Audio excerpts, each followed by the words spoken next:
Did your date lose the handcuff key? Hello, my name is Will, and this is Exploding Helicopter, the podcast that's just rediscovered its jump shot. Now, there was a time when conspiracy theories were the preserve of a small number of weirdos and loners who lived on the fringe of society. It all seemed very harmless. Today, national news channels endlessly amplify and regurgitate those lunatic ideas, and the conspiracy nuts all now seem to be running for elected office. How the hell did we end up here? Anyway, before I completely depress myself, let's go back to a simpler age, a time when conspiracy theories were a bit of what-if fun. So on this show, we're going to be taking a look at a conspiracy thriller in the form of 1997's Shadow Conspiracy. To help me review the film, I am joined by a man who never goes out in public without his tinfoil hat. Joining me from the grassy knoll, it's Nick Rehak. Welcome back, buddy. Thank you for having me, Will. It's good to have you here. Now, I have rather jokingly introduced you as a conspiracy nut, but it did make me wonder, are there any conspiracy theories that you actually, believe in or have some time for? There's a handful of them. Some of them are really aggressive and depressing, so I won't talk about those. But some of them are kind of fun. You know what I mean? Like the idea of like lizard people. Like it's completely absurd. But you see some people going down their little rabbit hole posts of like, look how they look in this picture versus this picture. And like, look how their neck folds a certain way here, but not over there. Like, it's it's lizard people with human skin on. And those are the ones where it's kind of a laugh and you're having fun. And I always try to keep it surface level. I never want to find myself 2-3 hours down the line reading on the same topic and getting like deeper and deeper and kind of losing that grip on reality. Like I said, there are a couple that are a little more on the intense and not fun podcast side, but hey, lizard people's always good for a laugh, right? Well, as long as they don't turn out to be real, I think I can find the potential of lizard people amusing. I think the reality might be a bit too sobering for me to think about. But it's good to know that you've got some space in your life for these ideas, because then I guess makes you sort of a potential demographic for the film that we're going to be talking about. Exactly. You want to believe, don't you? I absolutely want to believe. Okay, I think it's time to get stuck into Shadow Conspiracy, but before we do that, let's listen to old Thunderthroat himself, the great Don LaFontaine, narrate the trailer.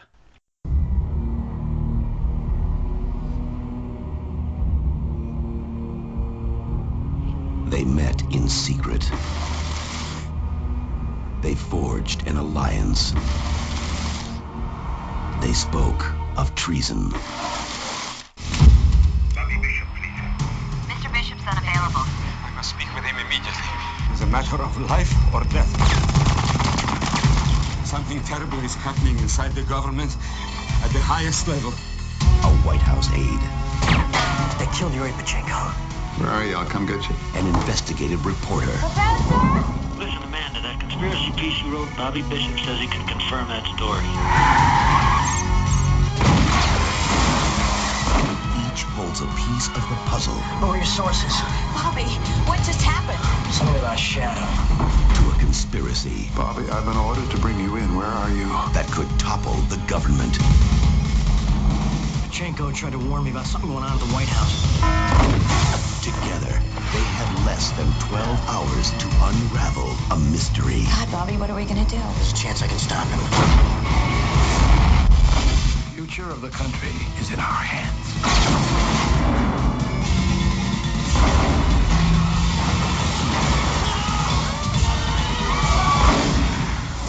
Shadow Conspiracy.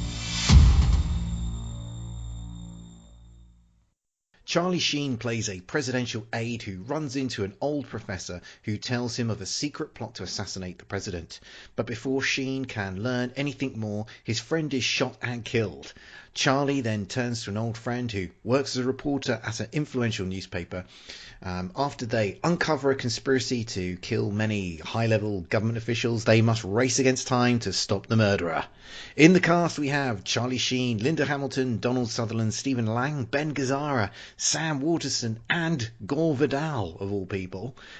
This film was directed by George P. Cosmatos, who helmed Rambo First Blood Part 2, Cobra, Tombstone and the delightfully bonkers Escape to Athena, Shadow Conspiracy was not a critical hit, with reviewers describing it as bland, interminable, and repetitive. It's not particularly popular with ordinary punters, as the film has a user rating of just 4.9 on IMDb. And the film wasn't even popular with two of its stars. Charlie Sheen said he hated this film, and Linda Hamilton's opinion was just as scathing, describing it as really bad. Interestingly, this film sat in the can for 18 months before it was finally released in 1997, which is usually the sign of a film that the studio thinks has a few problems. Anyway, with all of that out of the way, Nick, what did you make of Shadow Conspiracy? It's tough to pinpoint because there's a lot that the film has a lot of potential and there's a lot of ways it could go, but I think tonally it just doesn't know what it wants to do, because there's a lot of things that, okay, we're serious and this is a serious thriller. And then there's other moments where it's like, okay, when's the gag going to happen? When's the bit going to come through? Because there's some things that I don't understand. Like in the very beginning of the film, right, we have a group of professors hanging out, and then here comes Stephen Dorff coming through, or Stephen Lang coming through, and he's just going to start wiping people out. And then we cut to a basketball game in Baltimore, and we're never back in Baltimore again. So it's like, what are we doing over here? And then every time they meet, it's always one of those like cliche settings where the camera's on a character, and in the background it's a huge like historic monument or a national building, or they're in some kind of like grubby little alleyway with chain link fences everywhere. It hits all of these cliche points, and so you're thinking, okay, here comes the bit, here comes the joke, and then it doesn't happen. Yeah, I think I know what you mean, because it looks like a film, it sounds like a film, yet you sort of prod it a little bit, and there's just really nothing of any sort of substance there. I mean, it's kind of strange that, I mean, this film is absolutely chock full of action, and there's loads going on within it, but it's such an insubstantial film that you just don't really care about anything that is going on, within it. And for a film that's actually meant to be a conspiracy thriller, there is a surprisingly little amount of conspiracy sort of going on within it, and it's a bit like it's what's that old saying about sort of empty vessels make the loudest noise. I think Shadow Conspiracy is definitely of that particular ilk. I mean, there's loads of whizzes and bangs going on on the screen. It makes a lot of noise, but there's just nothing of any kind of substance to it, and it's just a sort of ultimately a really disposable movie. Yeah, and it's unfortunate too, because there's a lot that could have been done with it. And even if you look at the performances, I don't even think the actors know if it's supposed to be serious or a comedy, because you have Charlie Sheen and Linda Hamilton. They're really selling it. Stephen Lang, he's silent throughout the film, so you're kind of wondering, like, when's he going to say something, when he's going to do something. But then you got Donald Sutherland, who's supposed to have this stressful job, and he's just so blasé. They're always worried about, like, what about Bobby Bishop? He's like, oh, he's fine. Don't worry about it. It's going to be okay. And Donald Sutherland's a way better actor than that. Like, he could really command and be like, no, got it. He could raise his voice or something, but he just doesn't. It's like, oh, okay.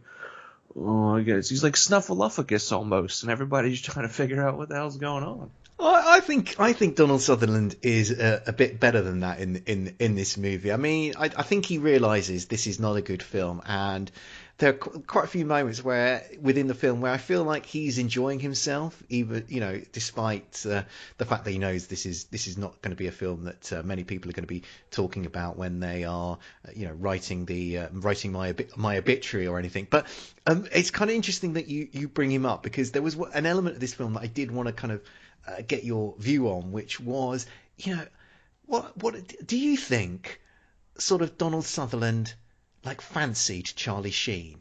Because like within this film, like for those that haven't watched it, Donald Sutherland, he's meant to be kind of like Charlie Sheen's like mentor, like who's kind of groomed him to be this really slick political operator. But I guess that's kind of what Donald Sutherland's probably going for with his vibe. But there's quite a lot of scenes where he seems really excited to be in Charlie Sheen's company, and I don't know. It feels like it's gone past the platonic point into a bit where Sutherland is almost kind of, it's almost like Charlie Sheen's making him a bit randy. You know what? Now that you say that, it kind of clicks, especially towards the beginning of the film. They meet up at a bar and they're having drinks. And if you take the sound off and just watch them talk, the way Sheen's eyes are, like looking at Sutherland, and the way Sutherland smiles back at him, I'm like, oh, okay, they're buddies, okay, like we out here. They're flirting. That's so. This date is going really well. It's almost too well, and he's looking around. He's like, "Oh, the stars are out, and look at your eyes and how they sparkle." And it's a really nice setting too. It's kind of this outdoor venue, and it's really well lit, and it's just fancy all around. But Sutherland's always talking up, like he's talking up even when he's not in the company of Charlie Sheen. He's talking him up. So when he's with other characters talking about him, he's got to he's my man. He's my man. I've got to protect him. Or he's kind of saying Bobby Bishop's the only man who can kind of straighten out the president on this. And here's the thing: he can talk him up in all these buildings and stuff, but what does he actually do? He's all of a sudden he's speaking in front of the press. And then he's just out, shooting guns and running away from people and trying to, like, talk to the president about a speech or, like, hey, maybe, like, I don't know what his position is. And I think it's that and not having nailed down other facets of the film that just kind of, they set stuff up and then they just don't talk about it. Like, there's a scene where they're in a Jeep and a character's having a hard time getting out of the seatbelt. And they're like, oh, here, let me get that for you. It's a little tricky. Now, one would think, okay, later on there's going to be a chase or there's going to be a character in that seatbelt that can't get out. Someone's going to take a dive out of the Jeep. Jeep's going to hit a wall and explode or do something and that character's dead. But nothing ever comes from it. So it's like, why are we talking about this seatbelt? I can't think of his name. But it's shortly after the dinner scene when Charlie Sheen meets up with Amanda Gibbons, Linda Hamilton's character. I think it's Jorgen is his name? Yeah. Yeah. Where's Jorgen? Jorgen shows up. He's like, hey, what's going on? And then leaves. Jorgen is Linda Hamilton's sort of briefly glimpsed boyfriend. Is that the character you're thinking about?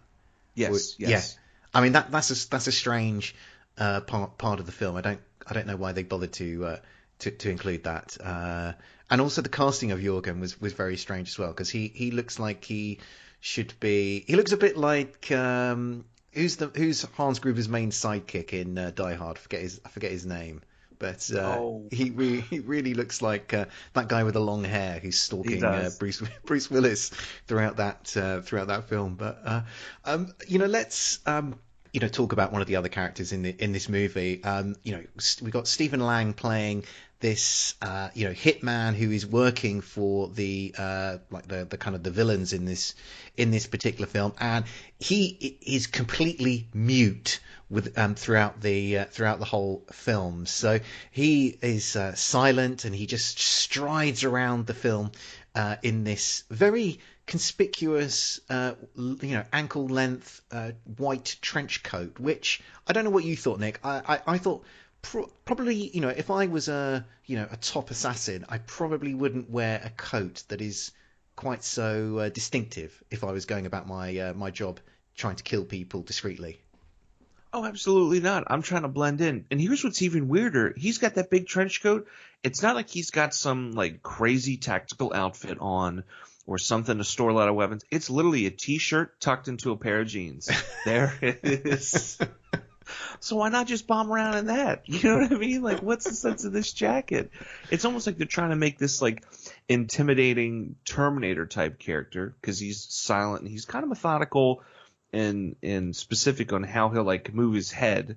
But I'm just like, like you said, what are we doing with this jacket? It's a nice jacket, don't get me wrong, but I'm I don't get it. It's not what you choose if you wanna blend in. But you No, make I have you mentioned the Terminator, and I've got that as a note, which is, he is giving off a something of a Terminator vibe in this film, and obviously we've got Linda Hamilton, who was famously been pursued by the Terminator through multiple films. So I wonder if that will lay behind her particular casting here. But Stephen Lang, I find, he's an interesting actor in the sense that he's been around for a long time now, and I guess he's sort of it's sort of more towards the back end of his career that he's got sort of more prominent roles in films, things like Avatar and Don't Breathe.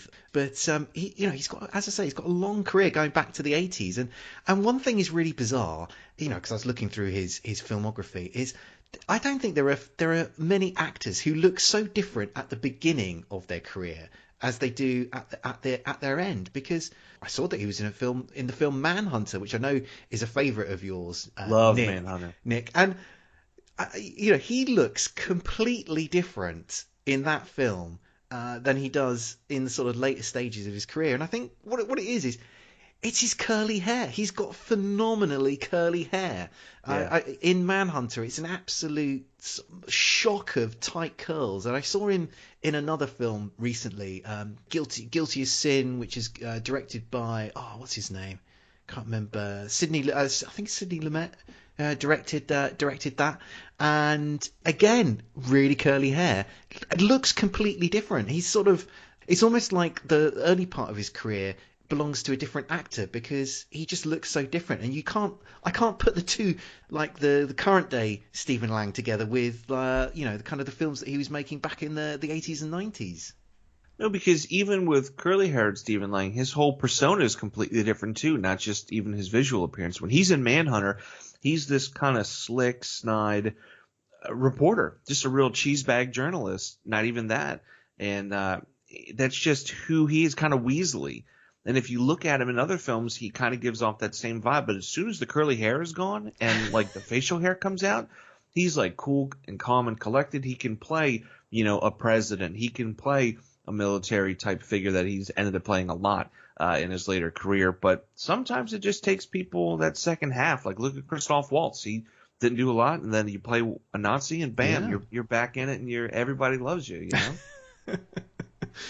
One thing I also wanted to test with you is, like, did you, were you reminded of, that Clint Eastwood film In the Line of Fire when you were watching it? And, I asked this because there's, in that film, as in this film, there's this whole business of a ruthless assassin sort of moving towards the president. In that film, he sneaks into an event that the president's attending. In both films, the killers employ toy modelling in order to perform their hit. And in both films, balloons play an important part at sort of crucial moments. So, do you think I've built up my case sufficiently, Nick? I can definitely see that. But for me, the one thing that kind of stuck out a little bit more was like Enemy of the State. Okay. Just not as well done as that. Good. Yeah, it's so perfect. Not as well done, exactly. And a little taste of Baltimore there in both of them. But yeah, there's something about it's like a healthy combination of the two. Yeah, absolutely.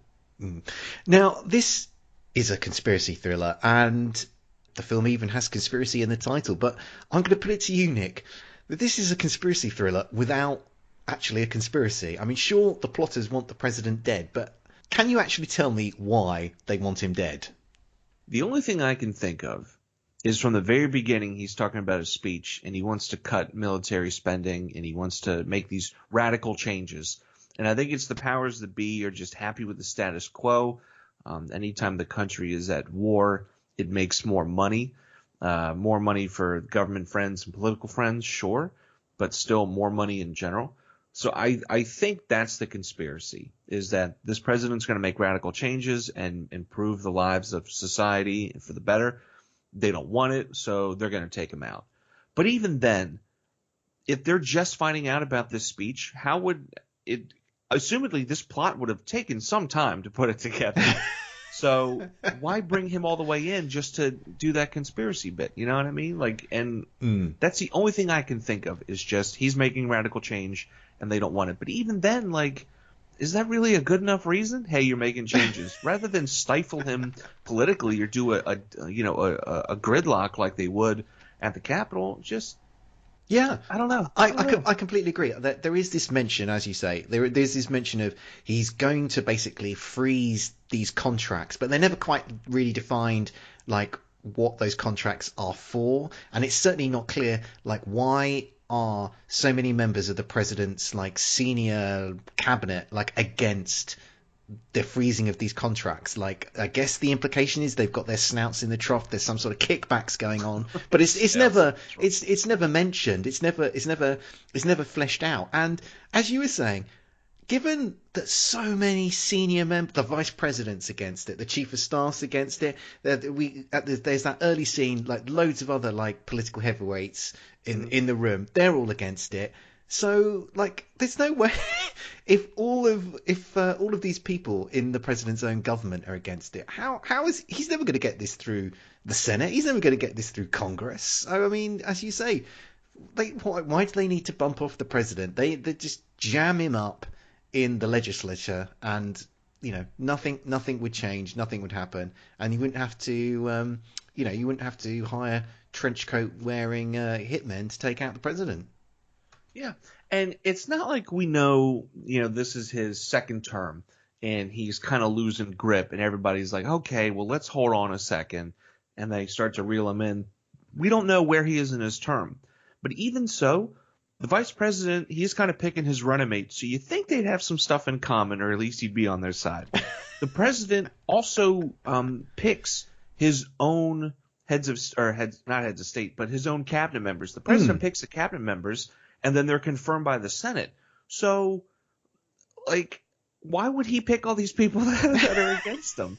No, I could see trying something where it's like, hey, we don't agree on everything, but we agree on this. Yeah. Let's bring some different ideas and compromise to the table, sure. But so radically to where they're like, yeah, we got to kill him. There's no other. There's no possible alternative. Yeah.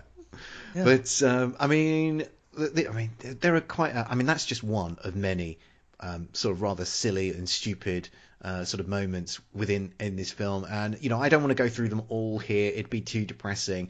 So yeah, I just want to ask you kind of like, what was your dumbest moment in this film? That's a bold. Honestly, the basketball scene in the beginning. Because of all the scenes, Nick, I know, and that's the one that's taking place in Baltimore too. So you think I'd be like, oh yeah, all for it? Because as soon as after they all get shot up, excuse me, during the basketball scene, right? All of a sudden, it cuts to this satellite image zooming in, and I'm looking at it. I'm like, that doesn't look. And all of a sudden, it hits, and I'm like, oh, that's Baltimore. Wait, does this take place in Baltimore? And I got a little excited. Then there's this basketball scene for no reason. It's just a guy shooting hoop, not just a guy, but it's Charlie Sheen's character. He's shooting hoops with a lot of other players who actually were part of the Washington basketball team at the time, the DC Wizards. So they were the Bullets, but then they became the Wizards. Either way, he's playing with some pros, which is pretty cool. But even then, it's like, wait, why are we doing this? Like, there's no need for it. Here's what's even weirder. If you look at the satellite photos, maybe I'm misreading it and I don't know how to read satellite photos properly, but it almost looks like it's kind of snowy, right? It looks cloudy. Everything's got like speckles of white. If you pause it at just the right moment, you can kind of see roughly where my parents' home would be satellite-wise. I could point to you where I work from the satellite image. Like, I'm very familiar with where they are. I tell you what, Nick. As part of promoting this podcast, I'm going to capture the freeze frame of that satellite image, and I'll email it to you. And what I'd like you to do is mark on the satellite image, like where you work and your parents' home, and we'll put that out as part of the content for this episode. How about that? All for it. I'll absolutely do it. Yeah, man. Now I'm going to pick you up on a slight point here, because you're sort of like wondering, why have we got this basketball scene in the film? And I think there's a very obvious reason why, because actually basketball is used here as a metaphor for the growth of Charlie Sheen's character. Because the first time we meet him, as you say, he's playing basketball, and he's really annoyed to be interrupted by the kind of chief of staff calling him up, interrupting his basketball game, because as he tells him, I've just rediscovered my jump shot. And we see him like draining like a 3-pointer from a good healthy distance. And then at the end of the film, when the conspiracy's been thwarted, Charlie Sheen's turned down being the president's chief of staff because he wants to take this job being like sort of Secretary of State in charge of like this sort of like social house building project. So he's kind of, I'm not about me and my career, I just want to do some good. And we meet him at the end of the film. He throws a basketball at the hoop, and it sort of he rims it, he misses, and he's completely relaxed about it. And I think it's meant to show the change that he's been through in this film. That at the beginning of the film, he's this self-centered character. All he cares about is kind of manipulating politics in order to kind of preserve the gender of the president, and he's all about making sure how's my jump shot doing, how's my basketball game. Whereas at the end, you know what, I'm about other people. If my basketball game's gone to hell in a handbasket, you know what, as long as I'm helping the deserving poor out there, I'm cool with that. So I think it's about him and his personal growth. It's a metaphor, Nick. You know what? It works, and I'm mad that it works. Like, I don't want that to be a thing, but no, you're absolutely right. Like, unfortunately, I have to agree with you. I don't want to. But you don't want to? No, hey, I will take. I will take you conceding the point, even if it's grudgingly. I'll grudgingly for sure. I'll take that. Stick it in my back pocket. Okay, we're going to take a quick break, and when we come back, we're going to be looking at the exploding helicopter action.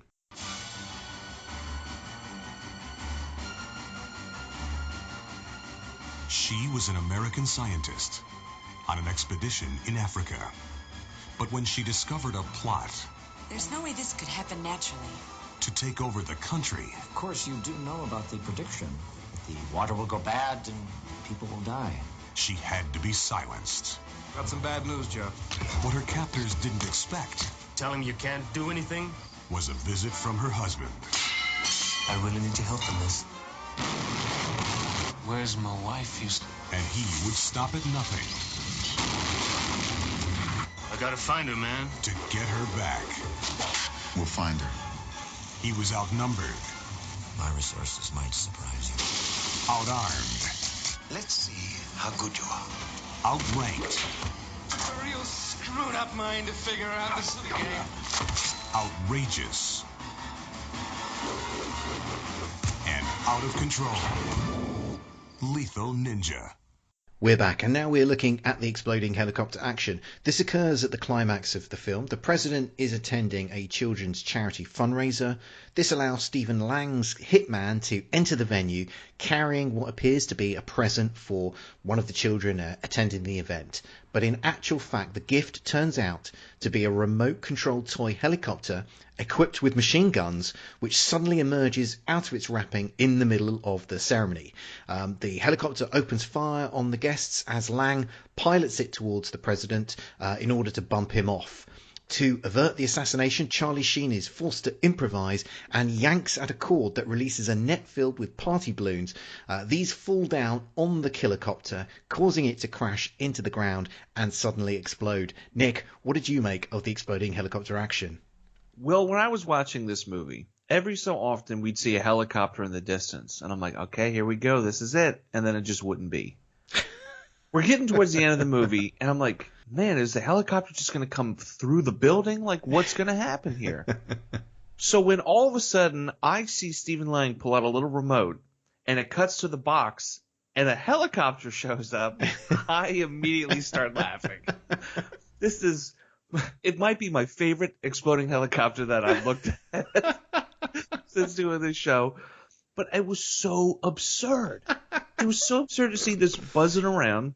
What's even more absurd is the size of the explosion. Like it is balloons that kind of hold and drop onto this helicopter. It forces it to the ground. The propeller stops. And you would kind of think that's it. It just kind of peters out. The motor burns up. Oh, no. Oof, big explosion. Balloons are popping everywhere. It's just big and orange, and it's the whole nine. But what's even more like absurd is Stephen Lang's just kind of hiding behind a post. No one's noticing, like, hey, there's that guy with the remote. Stop him. He's just kind of like standing there maniacally. He doesn't try to hide anywhere. He just I do like the camera work.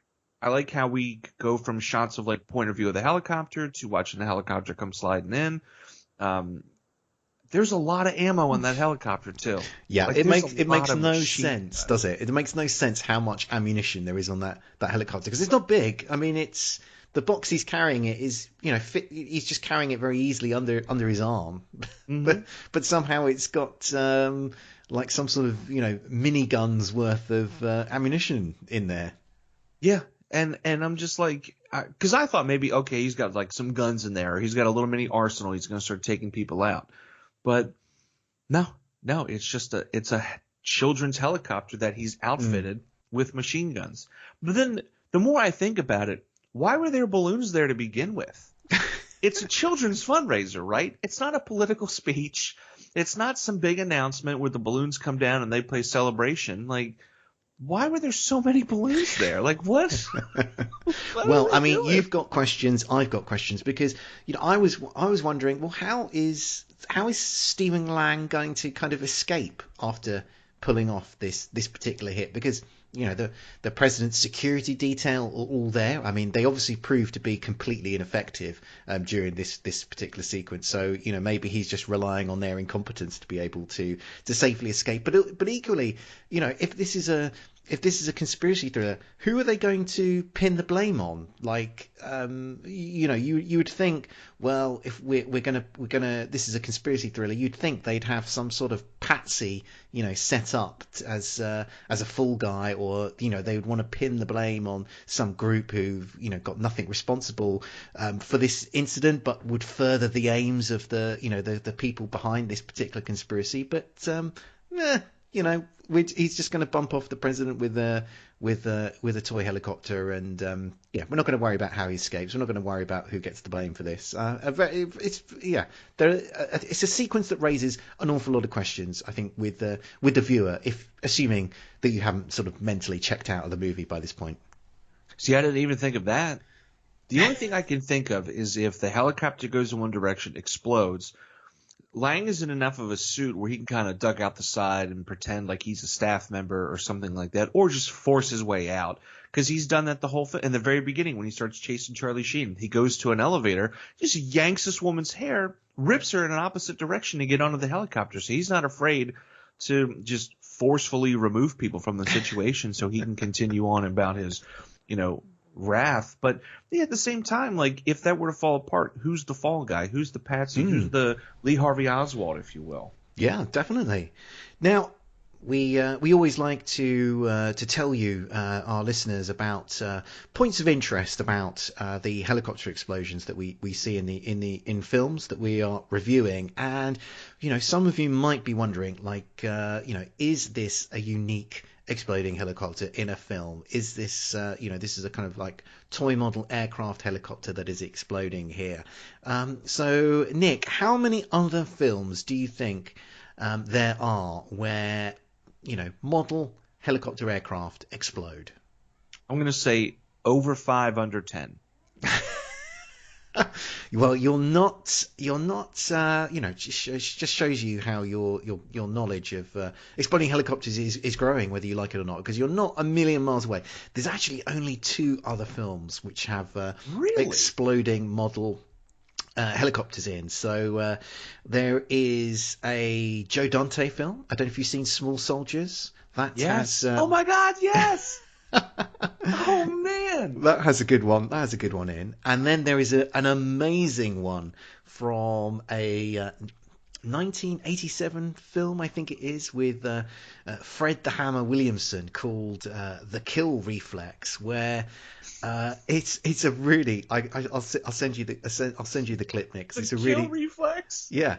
I mean, it also has an alternative a title called Soda Cracker, which I'm slightly wary of quite what's meant behind that title, but the sequence is really amazing because Fred Williamson faces down a helicopter, but it's shot in the style of a Sergio Leone spaghetti western. So we see Fred Williamson facing down this helicopter and like close up of his eyes, close up of his hand hovering over the kind of the butt of his pistol.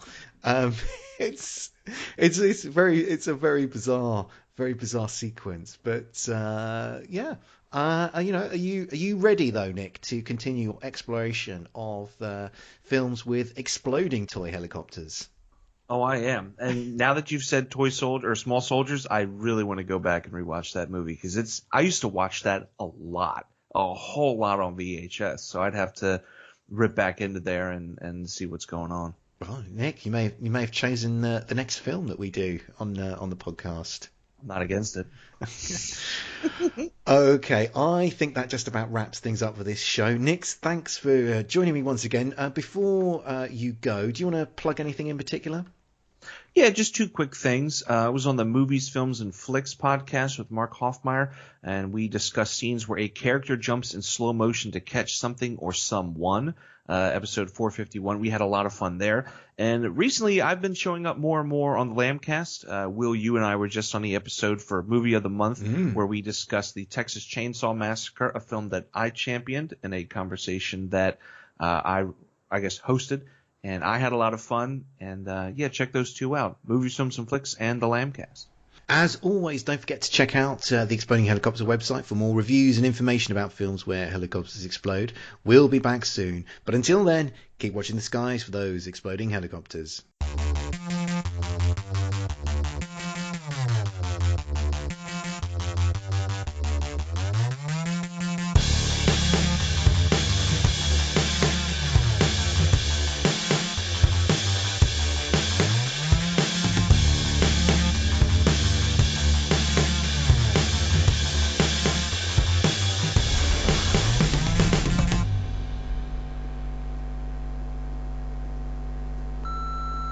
This podcast is a proud member of the Lamb Podcasting Network. Find the network at largeassmovieblogs.com.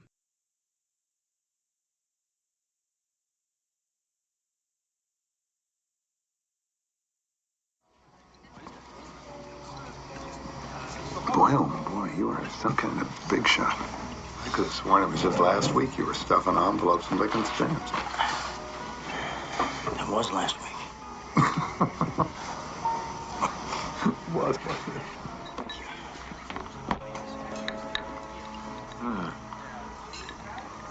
You gotta try some of this vodka that Finn sent us. It's fantastic. A couple of good shots and you're Eric the Great. Eric the Great never made it to 60. I, on the other hand, am alive and going strong simply because I have always restricted myself to slowly sipping Old Reliable. And eating apple pie. Mm-hmm. And making love like a missionary. And sailing that yacht of yours around the Chesapeake. I tell you, Bobby, when I'm out on that bay, all the crap that we go through every day just to try and keep this country from going under washes off me, and I look back at that shore and my mind is clear, crystal clear, and I rediscover Virginia the way it used to be. God, that sounds like Thomas Jefferson, doesn't it? Jake, we kicked some butt today. You did, Bobby. Who gets the first soundbite wins.